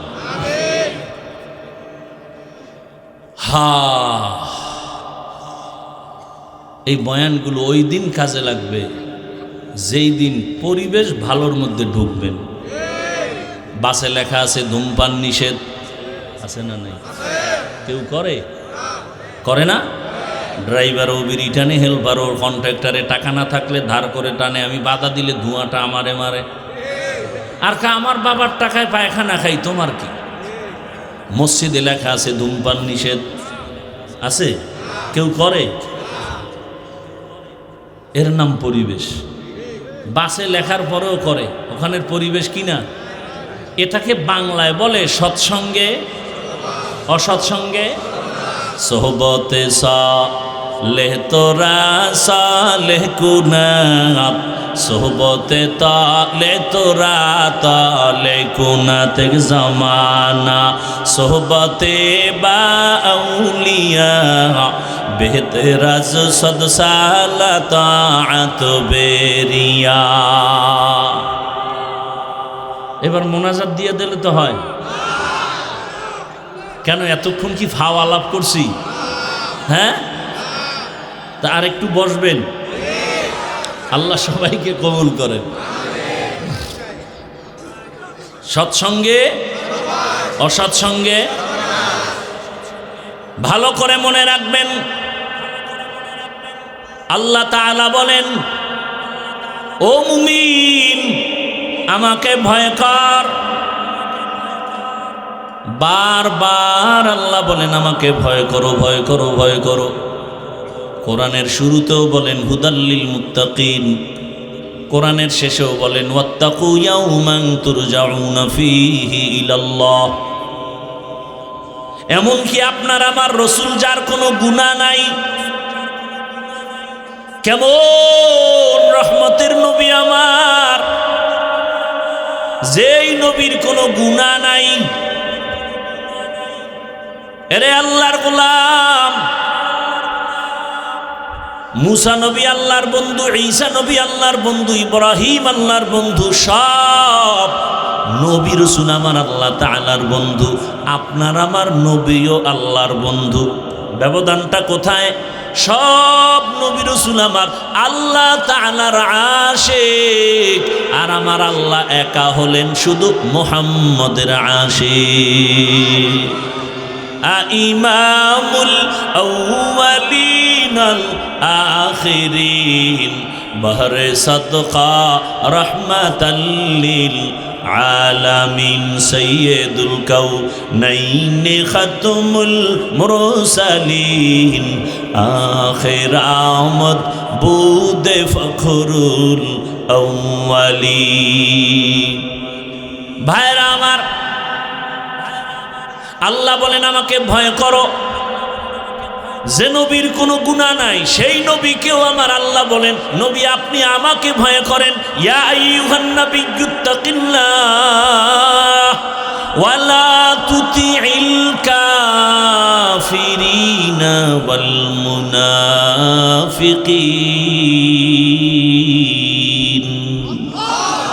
হে নবী আপনি আমাকে ভয় করেন, কাফের মুনাফিকের অনুগত্য করবেন না, অনুসরণ করবেন না। কারণ কাফের মুনাফিক মুসলমানের চূড়ান্ত বন্ধু না দুশমন? ভাইরা আমার, তাহলে এত ভয় করতে কেন আল্লাহ বলেন? এই ভয়ের নাম তাকওয়া, এই ভয়ের নাম খাশিয়া, এই ভয়ের নাম খাউফ। ওয়া আম্মা মান খাফা মাকাম রাব্বিহি ওয়া নাহান নাফসা আনিল হাওয়া ফাইন্নাল জান্নাতা হিয়াল মাওয়া। হর কে দারত খাউফে হকদার দিল মাদাম জান্নাতুল মাওয়া দেহদু রামকাম জুজবা হকচি জে মখাজ ইনসুজা ফজলে উআ মস্তে দর জুমলা জাহা। খাউফুন মানিও ভয়, খাশিয়াতুন মানিও ভয়। ইন্নামা ইয়াখশাল্লাহ মিন ইবাদিহিল উলামা। দুনিয়াতে আল্লাহর বান্দাদের মধ্যে উলামা, তারা আল্লাহকে তুলনামূলক বেশি ভয় করবেন। ভয় করার মানে কি? যদি আমি প্রশ্ন করি মাঠে, এই মাঠে আপনারা কারা কারা আল্লাহকে ভয় করেন? যদি প্রশ্ন করি সবাই হাত উঠায় বলবে আমরা ভয় করি। যদি বেশি চালাক হয় দুনো পা আলগি দিয়ে বলবে আমরা চার হাত পা আল্লাহকে ভয় করি। চালাক বলবে হুজুরদের থেকে ভয় করি। অত সেখানে এমনও ভয় করনেওয়ালা বান্দা আছে নামাজ নাই, নামাজ পড়ে না, তারপরে বলে আল্লাহকে ভয় করি। আর আমি নামাজ পড়িয়া বলি আল্লাহকে ভয় করি। আপনি রোজা রেখে বলেন আল্লাহকে ভয় করি, আমি রোজা রেখে বলি আল্লাহকে ভয় করি। আপনি হারাম খান আর বলেন আল্লাহকে ভয় করি, আমি হালাল খেয়ে বলি আল্লাহকে ভয় করি। দুই ভয় কি সমান? মূলত আপনি ভয় করেন না। কারণ কি? ভয়টা কি জিনিস আসলে বুঝেনই নাই। একটা সন্তান মা বাবাকে ভয় করে, প্রমাণ কি? বলে মা বাবার সামনে অন্যায় করে না। প্রমাণ কেন করে না? বলে শাস্তির ভয়, মাইরের ভয়। একটা ছাত্র শিক্ষকের ভয় করে, প্রমাণ কি? বলে শিক্ষকের সামনে অন্যায় করে না। কারণ কি? বলে শিক্ষকের শাস্তির ভয় করে না। ঠিক এই দুনিয়ায় কোনো মানুষ যদি আমার আল্লাহকে আসলেই ভয় করেন, গলায় ছুরি লাগাবে, দাড়ির মধ্যে অস্ত্র লাগাবে না। তো কো যাও সুন্নতে আহমদ কো যা মোহাম্মদ कैबुअद निस्बत तोरा मन अहब्बा सुन्नती कौले रसूल मजदाए का नमाई हम कुन कबूल। এই তাকওয়ার এত দাম কেন, এত গুরুত্ব কেন? কারণ তাকওয়া হলেই তুই বিনা হিসাবে জান্নাতি, শুধু জান্নাতি না, দুনিয়ায় বাদশাহ, পরকালেও বাদশাহ। ইন্না আকরামাকুম ইনদাল্লাহি আতকাকুম, আমার কাছে সবথেকে দামি ওই ব্যক্তি যে তাকওয়া নিয়ে চলবে, আল্লাহর ভয়। তাহলে আল্লাহ তাকওয়াওয়ালাদেরকে আল্লাহ পাক রব্বুল আলামিন দুনিয়াতেও সম্মানিত করেন, আখিরাতেও সম্মানিত করবেন। আর এই তাকওয়া, এই আল্লাহর ভয়টা নিজে নিজে অর্জন করা যাবে না, ঘুমের মধ্যেও পাওয়া যাবে না। আল্লাহর এই ভয় বা তাকওয়া যদি অর্জন করতে চাও, قال النبي صلى الله عليه وآله وسلم لكل شيء معدنون معدن التقوى قلوب العارفين। ভালো ভালো জিনিস রাখার গোডাউন আছে, ফ্যাক্টরি আছে। তাকওয়ার গোডাউন হলো আল্লাহর ওলিদের কলব, আল্লাহওয়ালাদের দিল বা কলব হলো তাকওয়ার গোডাউন। তাদের সাথে লাইন লাগাও, সংযোগ লাগায় দাও, মেলার মতো মিলে যাও। এই পরিমাণ মিলো যে তাদের রঙে তুমি রঙিন হয়ে যাও।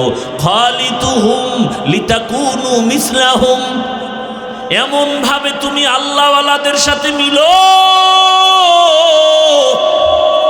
যে তার রঙে তুমি রঙিন হয়ে যাও, এমন রঙিন হও। রাস্তা দিয়া আশরাফ আলী থানবী হাঁটেন, পাশে খলিফা আজিজুল হাসানও হাঁটেন। চিনা যায় না কে আশরাফ আলী কে আজিজুল হাসান, কারণ দোনোজনার টুপি এক, পোশাক এক। আল্লাহর মোহাব্বতের রাস্তায় দোনোজনে এমন ভাবে মিলো,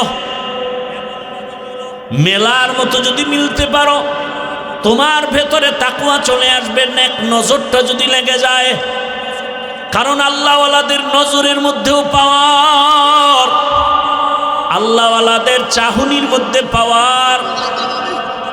আল্লাহ তাআলার নবী বলেন, ক্বালান নবী সাল্লাল্লাহু আলাইহি ওয়া আলিহি ওয়াসাল্লাম, ইত্তাকু ফিরাসাতাল মুমিন ফাইন্নাহু ইয়ানজুরু বিনূরিল্লাহ। আল্লাহর ওলি যারা আরিফিন, এদের কলবের পাওয়ার বড় কঠিন, এদের নজরে পাওয়ার লাগানো। তোমরা যা দেখো না তারা তা অনেক কিছু দেখেন। তুমি দেখো না কেন, তিনি দেখেন কেন? বলে নিজের চামড়ার চোখে দেখেন না, আল্লাহর দেওয়া নূরের আলো দিয়ে তারা দেখেন। আউলিয়ারা কারে ওকবা ইখতিয়ার, জাহেলারা কারে দুনিয়া ইখতিয়ার। আল্লাহওয়ালা রাতারাতি হওয়া যায় না। এরা তাকওয়ার উপরে মুজাহাদা করেন, মুরাকাবা করেন, এত পরিমাণ প্রচেষ্টা চালান। আল্লাহকে পাওয়ার জন্য রাত নাই, দিন নাই, ঘুম নাই। খানা খাইতে গেল আমার আল্লাহর মোহাব্বত, খায় খায় লোকমা দেয়, আবার নিঃশ্বাস ছাড়ে, মনে হয় যেন বাড়ি পাইছি, গাড়ি পাইছি, স্ত্রী পাইলাম, সন্তান পাইলাম, টাকা পয়সা পাইলাম। কিন্তু যে আমারে বাড়ির মালিক বানাইছেন, টাকার মালিক বানাইছেন, তারে এখনো পাইলাম না। ওই মালিকের তো এখনো পাই নাই। ছেলেরে পাইলাম, মেয়ে পাইলাম, টাকা পয়সা সব, ক্ষমতাও পাইলাম, সম্মানের চেয়ার পাইলাম, কিন্তু আমার এই সম্মানের চেয়ারে কে বসাইছেন? ওই মালিকের এখনো চিনলাম না। ওই মালিক আমার কত সুন্দর। বান্দা ভাবতে ভাবতে ভাবতে ভাবতে এমন একটা হালাত তৈরি হয়, তেরা আয়না আলমে রঙ্গ বু হে, তেরা আয়না আলমে রঙ্গ বু হে, जिधर दिखता हो उधर तू ही तू है। আল্লাহর মোহাব্বতের বান্দা। দুনিয়ার সবাই তো যেই জিনিস চায় ওই জিনিসের পেছনে দৌড়ায়। মূলত দুনিয়ার সবাই পাগলের মতো দৌড়ায়, কেউ টাকার পেছনে পাগল হয়ে দৌড়ায়। কেন বলে টাকার পাগল? কেউ ক্ষমতার পেছনে দৌড়ায়, এত দৌড়ায় খানার মধ্যেও মন নাই, ক্ষমতা কারণে ক্ষমতার পাগল। আর দুনিয়াতে একদল মানুষ এই ক্ষমতার পেছনে দৌড়ায় না, টাকার পেছনে দৌড়ায় না, নারীর পেছনে গাড়ির পেছনে দৌড়ায় না। এই বান্দা মনে মনে জানি কারে খুঁজে আর দৌড়ায়। ও কেউরে খুঁজে না, ও খুঁজে আমার মালিক। আমার মালিকের তো এখনো পাইলাম না। এত সুন্দর চেহারা যিনি আমারে বানাইছে, আবার আপনার বানানো চেহারাটা এত সুন্দর, বানানেওয়ালা তিনি না জানি আরো কত সুন্দর। আরে আমার একটা কণ্ঠ দান করেছেন এত সুন্দর, যিনি কণ্ঠ দান করেছেন তিনি না জানি আরো কত সুন্দর। বান্দা এগুলো ভাবে আর মনে মনে তালাশ করে। ওই আসল সুন্দর মালিকের যদি পাইতাম, আসমান এত সুন্দর, বানানেওয়ালা মালিক জানি আরো কত সুন্দর। জমিনটা এত সুন্দর, বানানেওয়ালা মালিক জানি আরো কত সুন্দর। ওরে আল্লাহর আশেক যারা, মালিকের পাগল যারা, ওরা খানা খায় ঠিক কিন্তু মনটা মালিকের দিকেই ব্যাকুল হয়ে থাকে। ওরা ঘুমায় ঠিক কিন্তু ঘুমের মাঝেও মালিকের ব্যাকুল পারা হয়ে থাকে। ওরা খানা খায় কিন্তু মনের ভিতরে আগুন জ্বলে, আমার মালিক আমার আল্লাহকে কখন আমি পাই। দুনিয়ার সব পেয়েছি কিন্তু এখন আমি আমার মালিকরে এখনো পেলাম না। ওরে টাকাও থাকবে না, আজ আমি যেই টাকার পেছনে দৌড়াই, গাড়ির পেছনে দৌড়াই, বাড়ির পেছনে দৌড়াই, এগুলো একদিন শেষ হয়ে যাবে। কত বাড়িওয়ালা বাড়ি রেখে জঙ্গলে দৌড়ায়, কত টাকাওয়ালা টাকা রেখে এখন ফকির হয়ে গেল। কতজনে মা বাবা আপনজন, অনেকে মা বাবা হারায় ফেললো। যে কেউ সন্তানের পাগল, হঠাৎ সন্তান ওই ভূমিকম্পে মরে গেল, কিন্তু ওগুলোর পিছনে দৌড়ায়া কি লাভ? এখনো খালি, এক সময় হয়ে যাবে খালি। কিন্তু আসল মালিকের যদি আপন বানাইতে পারো, আমার আল্লাহ বলবেন বান্দা এক সময় তোর আপন ছিলাম, এখনো আপন। আয় বান্দা, তুই কবরে যখন আসবি, আমি মাওলা তোর কবরকে জান্নাত বানায় দিব। তুই যদি এখন এই দুনিয়ার রং তামাশায় পড়িয়া আমি আল্লাহকে ভুলিয়া না যাও, কঠিন কবরে জাহান্নামের আগুন, ওই কঠিন সময়ও আমি আল্লাহ তোমাকে ভুলব না। কিয়ামতের ময়দানে মানুষগুলো সব উলঙ্গ দাঁড়াবে, এমন হালাত হবে, নারীরাও উলঙ্গ, পুরুষেরাও উলঙ্গ, এমন কঠিন হালাত। সূর্যটা নিচে এসে এমন তাপ দেওয়া শুরু করবে, মাটির জমিনটা তামা হয়ে যাবে। জাহান্নামের চিৎকারের আওয়াজ, এমন কঠিন আওয়াজ, হাসরের ময়দানটা থরথর করে কেঁপে উঠবে। এমন অবস্থা হবে, আমার আল্লাহ রাগান্বিত আওয়াজ দিবেন আর বলবেন লিমানিল মুলকুল ইয়াউম লিল্লাহিল ওয়াহিদিল কাহ্হার। এমন এক অবস্থা হবে হাসরের মাঠে, রহমতের নবী কান্না করেন ওই হাসরের মাঠে। এই পরিস্থিতিতে নবীদের কোনো গুনাহ নাই, তারাও কান্নায় বিভোর হয়ে যাবেন। আদম নবী কাঁদবেন, ও আল্লাহ আবার উপায় কি হবে আজ? মূসা নবী কাঁদবেন, আবার উপায় কি? ঈসা নবী কাঁদবেন, আমার উপায় কি? ইব্রাহিম নবী কাঁদবেন, আমার উপায় কি? ও নরসিংদীর বাবারা, নবীরা যদি কাঁদেন, তোমার আমার কি উপায় হবে? ওরে তোমার আমার তো কোনো আমল নাই, নামাজ নাই, রোজা নাই, তেলাওয়াত নাই, জিকির নাই। যতটুকু নামাজ পড়ি সে নামাজের ভেতরে খুশু খুজু নাই। ওরে আমি যদি এই অবস্থায় আমার মালিকের দরবারে দাঁড়াই, আমার মাওলা আর বরদাস্ত করবেন না। আমার আল্লাহ আবার রাগান্বিত হয়ে বলবেন, ওয়ামতাজুল ইয়াউমা আইয়ুহাল মুজরিমুন, এ গুনাহগারেরা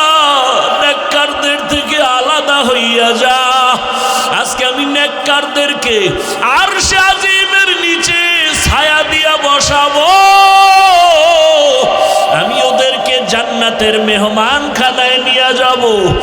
আর যারা গুনাহগার বেনামাজির দল, আমি আল্লাহ পাক তোদের বাম হাতে আমলনামা দিয়া জাহান্নামের দিকে পাঠাবো। আমার আল্লাহ পাক যাদের বাম হাতে আমলনামা দিবেন, এদের হালাত এমন হবে, আল্লাহ বলবে ওদের বাম হাতটা সোজা ভাবে হবে না, বুকের মাঝে ছিদ্র করে ফেল, ছিদ্র করিয়া বাম হাতটা ঢুকাইয়া পিঠের থেকে বের করে দাও। পিঠের থেকে বের করিয়া পিছনের হাতে যখন আমলনামা দিবেন, আল্লাহ বলবেন ইকরা কিতাবাকা কাফা বিনাফসিকাল ইয়াউমা আলাইকা হাসিবা। ও আল্লাহর বান্দারা, আজকে আমার এত সম্মান, দুইটা চক্ষু বন্ধ করে ফিকির করো রে বাবা। আজকে আমার ডানে কত মোহাব্বতের মানুষ, বামে সামনে পেছনে অভাব নাই, কিন্তু বাবা একদিন তো আমার এই সব সারিয়া বিদায় হয়ে যেতে হবে। আজরাইল যেদিন আমার মাওলার অর্ডার এসে হাজির হয়ে যাবে, আমার গায়ের জামাটা প্লেট দিয়া কেটে কেটে রেখে দিবে, আমার হাতের ঘড়ি আর একজনের হাতে চলে যাবে রে বাবা। আমার আপন বন্ধুটা মোবাইল নাম্বারটা কেটে ফেলবে, আমার আপন জনেরা কাঁদবে, আর বাবায় বলবে তাড়াতাড়ি কাফন কিনে নিয়ে আসো। ইমাম সাহেবকে বলবে জানাজা না দিয়া যাইও না, আমার সন্তান দুনিয়াতে বাঁচিয়া নাই। ও আমার কলিজার যুবক বাবারা, দুনিয়াতে তো রং তামাশার পেছনে কম ঘুরলা না, মনের মতো পার্কে দৌড়াইলা, মনের আশা পূরণ করিয়া সারা রাত মোবাইলে গুনাহ করলা। ওরে বাবা, তুমি সারাটা জীবন দাড়ি কাটলা, নামাজ ছাড়লা, একবারও চিন্তা করলা না কোন দিন আজরাইল এসে ধরিয়া বসে। ওরে আজরাইল এসে যদি হাজির হয়, মা কান্না করেও ধরে রাখতে পারবে না, বাবায়া ধরে রাখতে পারবে না। রুহুটা যখন নিয়ে যাবে, মাও কাঁদবে আমারে আর মা বলে ডাক দেওয়ার কেউ নাই, বাবাও কাঁদবে আমাকে বাবা বলে ডাক দেওয়ার কেউ নাই। ওরে কেউ কাঁদবে আর বলবে বাড়ির পেছনে তাড়াতাড়ি বাঁশবাগানে কবর খনন কর, কেউ বলবে তাড়াতাড়ি গরম পানি কর, মশারি টানা, জীবনের শেষ গোসল দেওয়া হবে।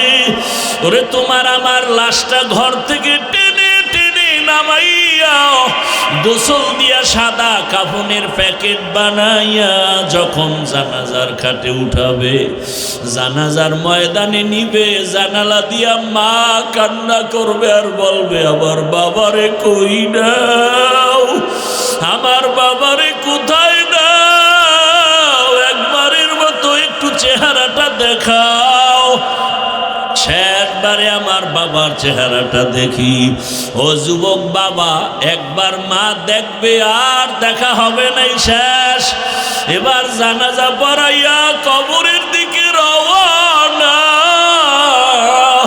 কই মা, কই বাবা, কই বন্ধু, কই আমার আপনজন, কেউ নাই। ওই কবরে রাখিয়া পাড়াইয়া পাড়াইয়া মাটি দিয়া যখন সবাই বিদায় হবে, দুইজন ফেরেশতা প্রশ্ন করার জন্য কবরে চলে আসবে।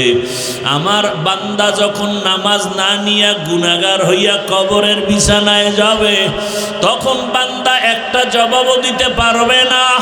নবী বলেন তখন ওই গুনাহগার বেনামাজিরা ওরা শুধু আফসুস করবে আর বলবে হা হা লা আদরি, আফসুস আমি কিছুই জানি না, কিছুই জানি না।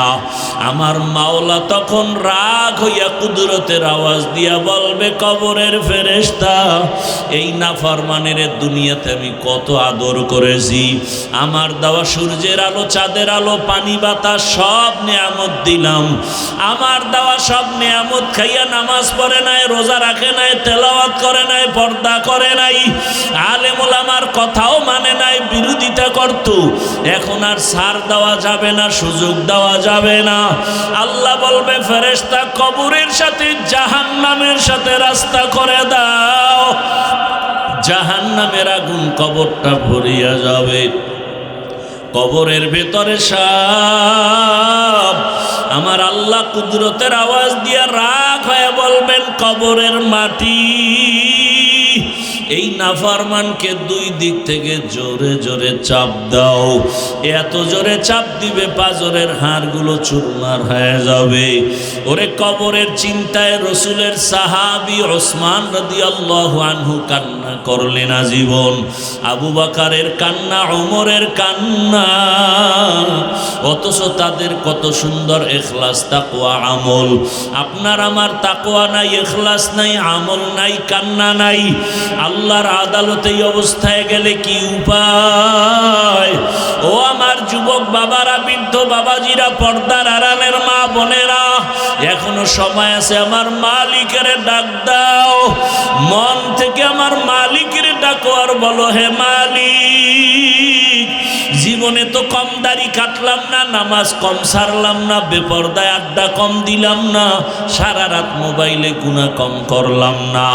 আজকে থেকে তওবা করলাম। আমার মতো কত জেনারেল লাইনের মানুষ চাকরি করে, ব্যবসা করে, নামাজ পড়ে, আমার কপাল কেন পুড়িয়ে গেল? আজকে থেকে আর গুনাহ করব না। মা বাবার দোয়া নিয়া, শিক্ষকের দোয়া নিয়া, ওলামায়ে কেরামের দোয়া নিয়া, নবীর তরিকা মেনে, আদর্শ মেনে চলবো। ওলামায়ে কেরামের দোয়া নিয়া চলবো, পরামর্শ নিয়া চলবো। আর কোরআন হাদিস ইসলামের বিপক্ষে যাব না।